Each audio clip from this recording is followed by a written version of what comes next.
Ethanol Greenfield est l'entreprise productrice d'éthanol la plus importante au Canada, avec 4 distilleries, dont une située à Varennes au Québec, depuis mars 2007.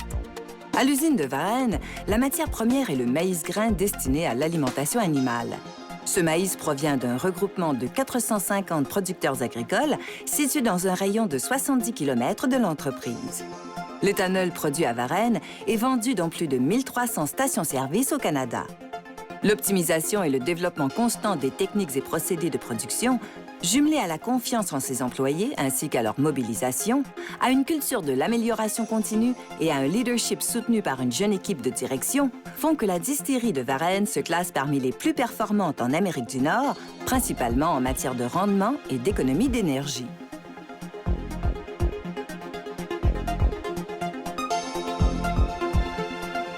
Si on retourne en 2006, qui a été la fin de l'implantation de la construction du projet, la vision était d'abord d'avoir un groupe compétent, mais qui partagerait des valeurs importantes de l'entreprise qu'on avait définies ici pour Varennes, qui était dans le fond bien comprendre la façon d'opérer, d'avoir un impact majeur ou un intérêt majeur au niveau de l'amélioration continue, d'être capable d'avoir une équipe intégré avec un minimum de supervision.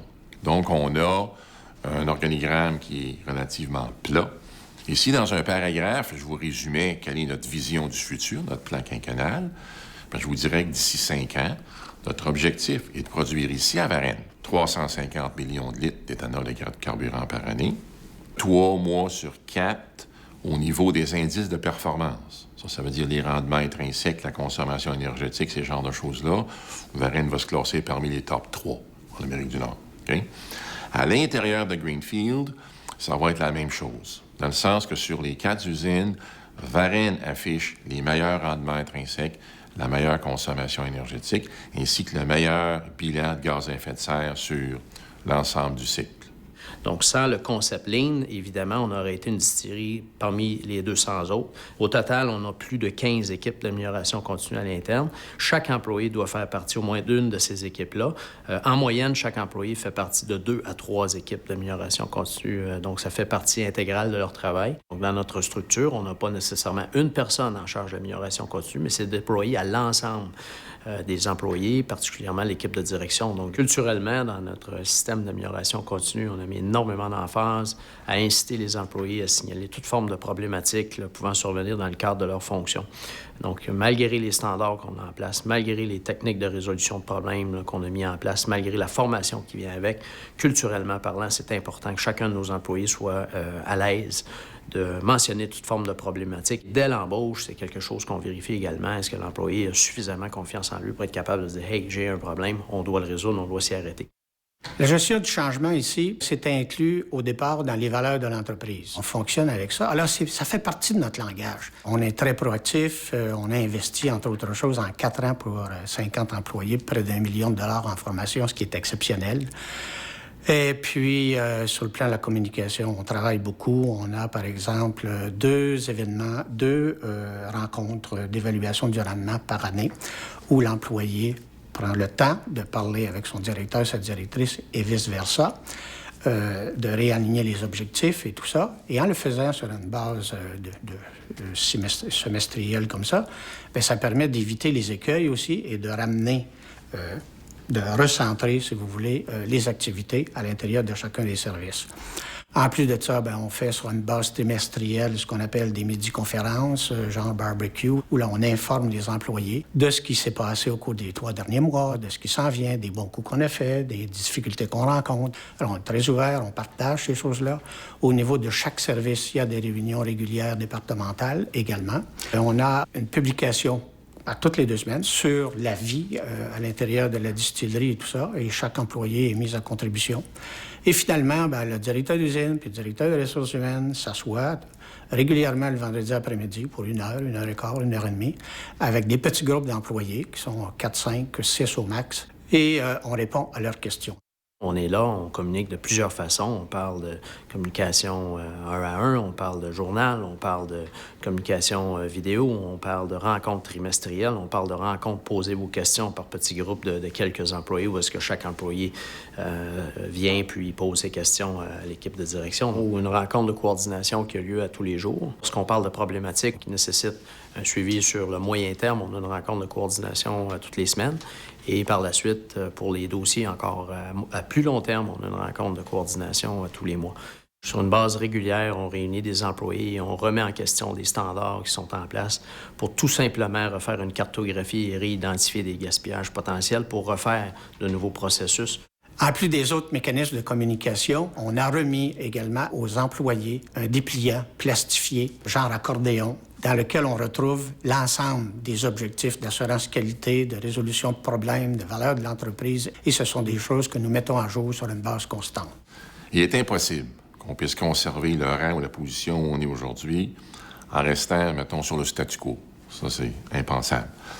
Il faut penser à l'amélioration continue, constante de ce qu'on a déjà. Il faut avoir une vision du futur aussi. Alors, tout le monde est habitué à se remettre en question. La direction aussi, ça va des deux côtés.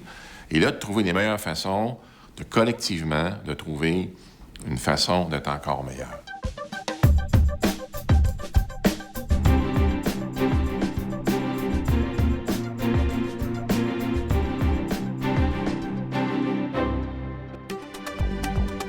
Les activités de Technion Roy et Breton ont commencé à Saint-Vallier en 1956 par la fabrication d'ameublements de bureaux en bois. Afin de confirmer sa présence sur le marché nord-américain, Roy et Breton consolide en mai 1999 son association avec Technion Corporation, compagnie canadienne dont le siège social est à Toronto. Le marché principal visé par Technion Roy et Breton est celui de l'ameublement de bureaux haut de gamme pour les entreprises et le marché institutionnel. Grâce à l'engagement inconditionnel de la direction, à une supervision à l'écoute qui croit au développement des personnes ainsi qu'à l'application de bonnes pratiques, les employés de l'usine de Saint-Vallier sont au cœur d'un virage remarquable.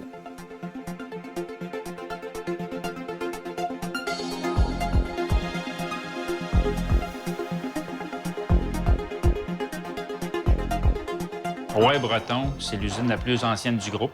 Au Québec, il faut bien comprendre qu'il y a 5 usines qui sont toutes complémentaires une de l'autre. Et chacune des usines fabrique une partie du mobilier de bureau. Le groupe du Québec, c'est un groupe qui a entière autonomie versus le groupe de Toronto. Toronto nous fait entièrement confiance sur la vision, le développement qu'on veut faire.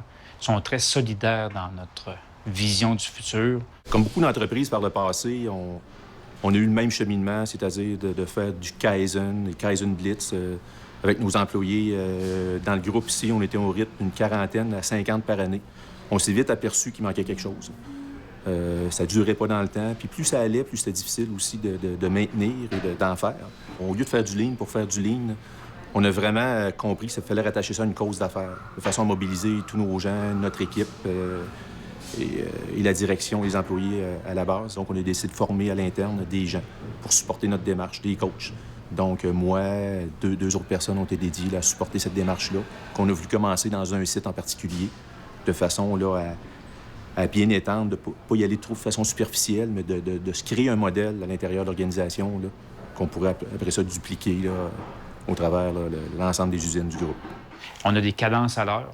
Et nos cadences à l'heure se sont améliorées grandement. C'est ce qui a intéressé notre usine, notre maison mère de Toronto. L'usine de Saint-Vallier avait des cadences de 20-25 meubles à l'heure et présentement, on joue à des cadences de 40 à 50 meubles à l'heure. À Saint-Vallier, à l'usine de Roy et Breton, les mesures de performance sont très importantes. On mesure nos performances à l'heure et cette information-là est communiquée aux employés 2 fois par jour, à savoir, on est-tu dans le vert, est-ce qu'on a obtenu les objectifs qu'on avait dit dans la dernière heure, dans les 2 heures, 3 heures qui suivent. À tous les heures, on doit aller faire un suivi, aller voir est-ce qu'on a atteint nos objectifs. Est-ce que si on n'a pas atteint nos objectifs, qu'est-ce qu'on fait? Donc, une réaction à faire, une rétroaction versus le plancher. Dans le modèle Technion, la communication a une part très importante. On rencontre nos employés à tous les semaines, au quotidien, 2 fois par jour. On a un journal interne où on communique avec nos employés. 2 fois par jour, on se rejoint devant le tableau, qui est notre tableau, notre modèle TRB. C'est un tableau sur lequel on trouve d'informations qu'on donne aux employés. Le premier tableau qui concerne plus les objectifs d'entreprise. C'est quoi qu'on veut atteindre, c'est quoi que l'entreprise veut faire. Ici, on sait que notre vue à court terme, c'est réussir à faire 3500 meubles. Bien, comment on va parvenir à faire ces 3500 meubles-là? Là-dessus, on parle beaucoup d'outils. Les outils qui viennent du modèle Toyota. Exemple, le 5S. Par des petites capsules, on va poser des questions aux gens. C'est quoi les 5S? Ils vont nous énumérer des étapes du 5S. Comme ça, on est capable de voir le développement au niveau des aptitudes des gens. Tout ce qui est revue de production qu'on doit faire le matin pour parler des points qualité, des points maintenance, des points santé-sécurité, qui sont des points importants à discuter, sont vus dans un agenda. Depuis mon arrivée à l'usine de Saint-Vallier, je demande une chose aux gens. Levez la main, on va être meilleur à vous accompagner à régler les problèmes, peu importe la nature du problème. Et cette démarche-là, c'est sûr, ça va de soi, elle passe par les chefs d'équipe, par les superviseurs, à capter lever cette main-là, aller répondre sur le champ sur qu'est-ce qui se passe, comment est-ce qu'on peut s'entraider, etc. Donc oui, la philosophie de développement, elle passe par l'humain, par nos superviseurs, par nos chefs d'équipe et par nos ressources qui sont en production. La façon d'amener des comportements, je pense que ça commence par nous autres, par la direction. Donc, d'amener ces comportements-là ou de les générer. Par exemple, un exemple très simple qui est arrivé chez nous, c'est qu'un employé, à un moment donné, échappe une pièce. Il a abîmé la pièce, mais il l'a remis sur la ligne, puis il était prêt à continuer. En se promenant avec le directeur d'usine, on est arrêté, on est allé le voir. On lui a demandé « Est-ce que ta pièce est abîmée? » Puis il nous a dit « Je pense pas. » Puis en regardant la pièce, elle est effectivement abîmée. Donc, on l'a amené à dire « Regarde, on ne te blâme pas, c'est pas de ta faute. Patrick amène souvent le terme « faut lever la main ».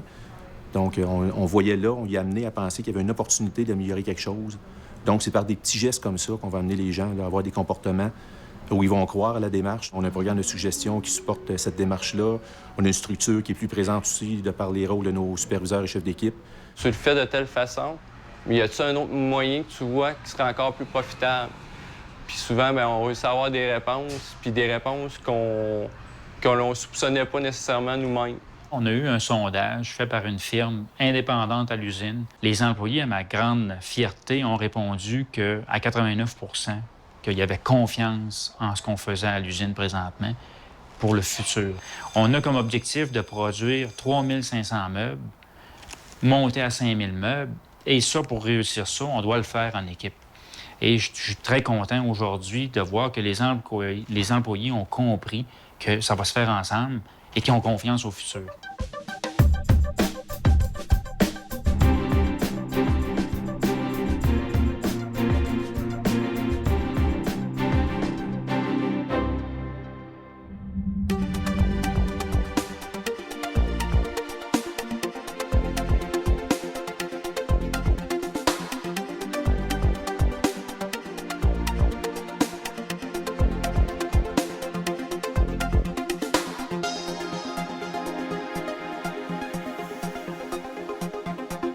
Inside Toyota, I've always heard people asking the questions, the same questions I was taught when I was there. So when we have problems, what have we learned from this? And how can we keep it from happening again? Those are the questions I'm hearing in Toyota. So that's the whole leadership of the Toyota Way, is learning from problems and keeping it from happening again. So they've had crises in the past that they've learned from and come out stronger.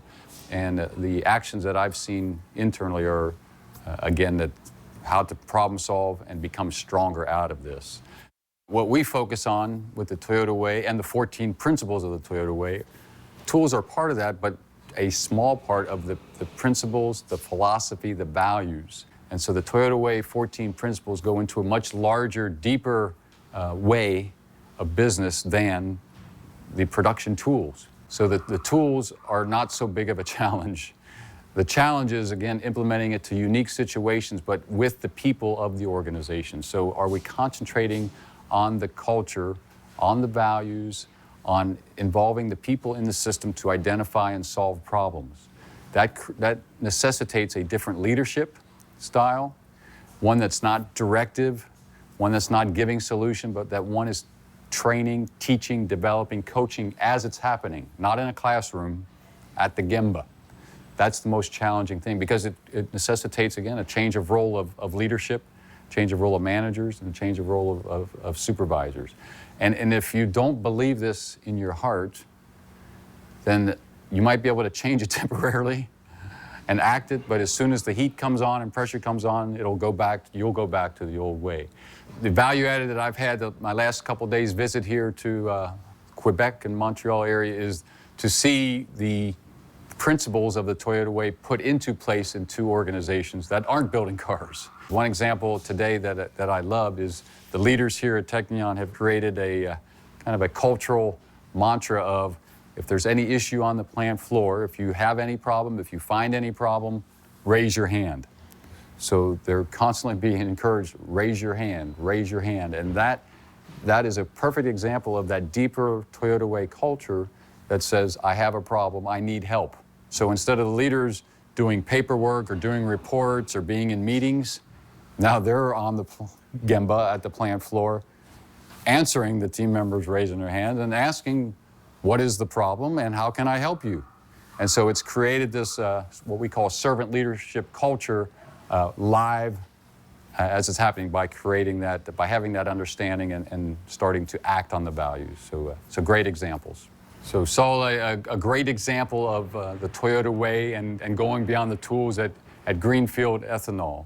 And what was really impressed there is, again, they're not making cars, totally different process, taking grain and making ethanol, but they have applied at a deeper level and understanding those principles and tools to their process and their operation. We also was there yesterday with customers, with suppliers.